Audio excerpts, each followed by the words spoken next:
When I first came into office, I cut taxes more than any other president. We have created 7 million new jobs, and it led to a growth like we've never seen before. We developed the greatest economy in history by far. When I left office, it changed.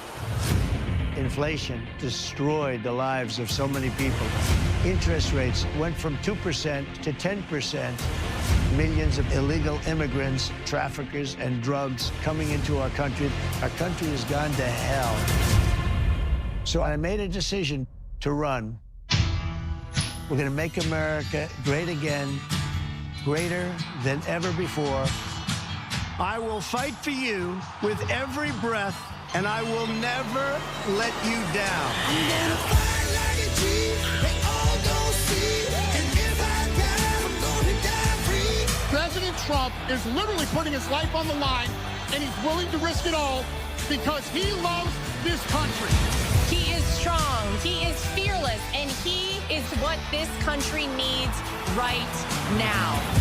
Our cities will be safe, our streets will be clean, and our border will be secure. We can't allow our country to be destroyed by politicians who will put their own power ahead of the interests of the American people, our freedom, and our future.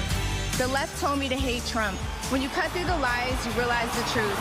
American families were better when Donald Trump was president. We were safer, wealthier, and stronger. So if you love this country, if you want to stand up and fight for the future of our nation, you must re-elect Donald J. Trump.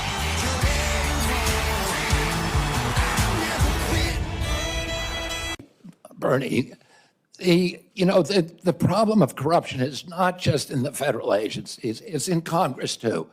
Almost all the members of this panel are accepting, including yourself, are accepting millions of dollars from the pharmaceutical industry. And protecting their interests. Oh, I thought that would come. No. I ran for president like you. I got millions and millions of contributions. They did not come from the executives, not one nickel of PAC money from the pharmaceutical industry. They came from workers. In 2020, you were the single largest because I had receiver of pharmaceutical money. Contributions from workers all over this country. Workers, you were the not a nickel from corporate Bernie, PACs. you were the single largest acceptor of pharmaceutical dollars. No, from workers in the industry. 1.5 million. Yeah, out of 200 million. All right, but...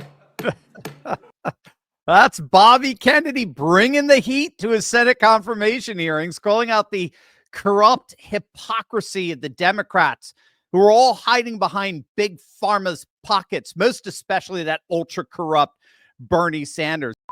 Gang, obviously Americans are tired and frustrated by a stalling economy, inflation, endless wars, and the relentless assault on our values. But thankfully, there are companies like Patriot Mobile that still believe in America and our Constitution. I'm proud to partner with Patriot Mobile because they're on the front lines fighting for the First and Second Amendments, the sanctity of life, and our military and first responder heroes. Take a stand for conservative causes and put America first by switching to Patriot Mobile today. You'll get the same nationwide coverage as the big providers because Patriot Mobile operates across all 3 major networks. Plus, they back their service with a coverage guarantee. Their 100% U.S.-based customer service team will find the best plan for your needs. Keep your phone number, keep your phone, or upgrade. Go to patriotmobile.com/Turley Talks or call them at 972-PATRIOT. That's 972-PATRIOT. Right now, get a free month, a whole free month when you use the offer code Turley Talks. Don't forget that. Use Turley Talks. You get a free month. Don't get fooled by other providers pretending to share your values or have the same coverage. They don't and they can't. Join me. Switch to America's only Christian conservative mobile provider, Patriot Mobile. Big week this week of Senate confirmation hearings. Here are some of the highlights from RFK, Tulsi, and Cash. Statement and a mischaracterization of what I said. I encourage you to read the rest of the interview. This is why snippets of information are often misleading and detrimental to this committee's advice and consent process. If you consent, I would love to have 5 hours of questions, and then I could read the whole transcript. You've got 2 minutes. Wow. Hello, darkness, my old friend. My concern has to do with the tendency to repeat Russian and Syrian, and even in some cases, I think we'll get into in the closed session, Iranian information, and to discount what comes from our intelligence community. Senator, every American deserves to know that people in our own government were providing support to our sworn enemy, al-Qaeda. That should not be acceptable by anyone. Thank you. Before I close, I want to warn the American people who are watching at home. You may hear lies and smears in this hearing that'll challenge my loyalty to and my love for our country. Those who oppose my nomination imply that I am loyal to something or someone other than God, my own conscience, and the Constitution of the United States. Accusing me of being Trump's puppet, Putin's puppet, Assad's puppet, a guru's puppet, Modi's puppet, not recognizing the absurdity of simultaneously being the puppet of 5 different puppet masters. The same tactic was used against President Trump and failed. The American people elected President Trump with a decisive victory and mandate for change. The fact is, what truly unsettles my political opponents is I refuse to be their puppet. I want you to turn around. There are Capitol Police officers behind you. They're guarding us. Take a look at them right now. Turn around. I'm looking at you. You're talking to me. No, look at them. I want you to look at them if you can, if you have the courage to look them in the eye, Mr. Patel, and tell them you're proud of what you did. Tell them you're proud that you raised money off of people that assaulted their colleagues, that pepper sprayed them, that beat them with poles. Tell them you're proud of what you did, Mr. Patel. They're right there. They're guarding you today. Tell them how proud you are. That's an abject lie, and you know it. I've never, ever accepted violence against law enforcement. I've worked with these men and women, as you know, you my entire glorified life, it in song, and I did not make a single dime out of it. In song. Well, let me. How about you ask them if I have their backs, and let's see about that answer. Adam Schiff lie? How Kash Patel? I mean, how could you even insinuate such Adam Schiff? Would he lie? I mean, it would almost be like, I don't know. It's almost like he's suggesting that Adam Schiff got censored for lying by his own colleagues in Congress. But regardless, now Robert Barnes had a great observation on this. Trump putting forward RFK, Tulsi, Cash was absolutely politically brilliant. It had the simultaneous twofold effect of exposing the corruption inside D.C., all the while at the same time reminding disaffected Democrats why they left the party. You see, this is why the populist realignment around the Trump MAGA wing and the RFK Maha wing is, as Nicole Shanahan, I think, rightly put it, the single most powerful political force in our nation. What these hearings did is they effectively exposed the corporate and deep state corruption that pervades DC on the one hand, while at the same time reminding all disaffected Democrats why the Democrat Party is no longer fit for purpose on the other. Here's how Trump chief advisor Jason Miller put it. I'm not worried about any of the fantastic nominees that President Trump has put forward because these are the ultimate disruptors. These are the folks who are going to depoliticize government. I think this is a big part of the reason, quite frankly, why President Trump received 77 million votes this past fall, 312 electorals, of course, winning the popular vote, because Americans are sick and tired of the politicization, whether it be a law enforcement community or the intel community or even within healthcare. That was the great thing that we saw with all 3 of these nominees yesterday. Kash Patel Patel stood and delivered. And I love the exchange over pardons because, by the way, on that panel of Democrats, you had Shifty Schiff, who himself has received a pardon, along with the Biden family and thousands of others from Joe Biden. I thought Bobby Kennedy did a fantastic job pushing back on Bernie Sanders on all of the money that Bernie raised from pharmaceutical company employees. And Tulsi Gabbard, I think, is someone who's a transformational pick for this because she is bringing a certain truth to power. I think she's someone who reflects where America really is, saying we have to be tough with our national security, but the politicization of the last 4 years, the attacks and the leaks against President Trump and anyone who didn't agree with Biden, that has to go. But and Gabbard is the perfect person for that. Disruptors who are going to depoliticize the government, meaning that they're going to, in effect, drain the swamp. You see, again, this is so key. This is not 2017 anymore. Trump has friends now. That's the key difference. Back in 2017, Trump had no friends coming into D.C. The Republican National Committee didn't know what to do with him. Paul Ryan stood publicly opposed to him. Ted Cruz hated him. He refused to endorse him at the Republican National Convention. Glenn Beck spent every waking hour on his radio program railing against him.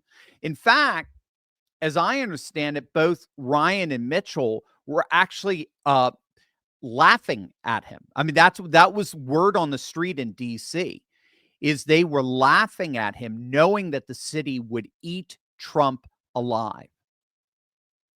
But now, as you saw in that earlier commercial at the beginning, now Trump has amassed a political realignment that is the strongest political force in the nation. It's a political realignment of both disaffected left and disaffected right. This is the new majority that were left behind by a radical woke left and a war-mongering neocon right, such that he has perhaps the strongest political mandate of anyone since Reagan in his 1984 landslide. And Trump has assembled a dream team to come alongside him and do what he alone was only able to scratch the surface on back in his first term, being literally all alone. And it's all starting with these hearings. I mean, it's incredible. It's already happening. Just take what you heard earlier from RFK Jr. Listen to this from Dr. Sherry Tenpenny. This is really wonderful. This is a tweet she wrote. Quote, RFK Jr. just pulled back the curtain on what many of us have been warning about for years. The Democrats aren't just complicit in Big Pharma's agenda. They are its enforcers. They don't just advocate for the industry. They prop it up, protect it, and silence anyone who dares to challenge it. Truth, ethics, and even your health are expendable when profits and control are on the line. They want you sick, they want you dependent, and they want you uninformed. Now that you see it, you can never unsee it. That's absolutely brilliant, because I think that's exactly what the RFK hearings in particular did. They revealed to the entire nation that the Democrats are Big Pharma. The Democrats are Big Pharma. They're not advocates. They're not promoters or proponents. They are active participants in the very industry they're supposed to be regulating. The financial domain of the industry envelops the Democrats in that they are literal stakeholders in the Big Pharma industry. Again, this is absolutely essential for us to get, because we always have to take a bit of a step back to get the big picture, right? We're citizens, okay? So we're non-politicians, thank God, right? We tend, and we've been taught to think of politics as a battle of ideas. We tend to think of politics in ideological terms, left versus right, conservative versus liberal, right? And what these hearings helped expose was the fact that modern politics actually has virtually nothing to do with ideology. Nothing. Ideology is used as a tool. It's used as a weapon to manipulate sentiments that translate into political support and activism and votes. But the actual governance side of politics is nothing more than the implementation of a business model. And the business model was simple. You leave Washington richer than when you entered. Not a single member of Congress leaves Washington poorer than when they entered. It's a business model.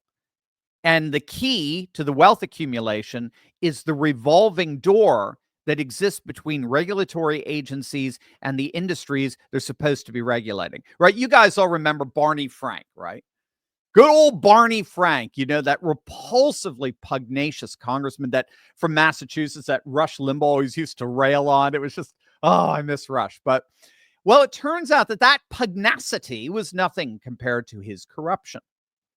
Barney Frank was one of the co-sponsors of the Dodd-Frank Financial Reform Law of 2010.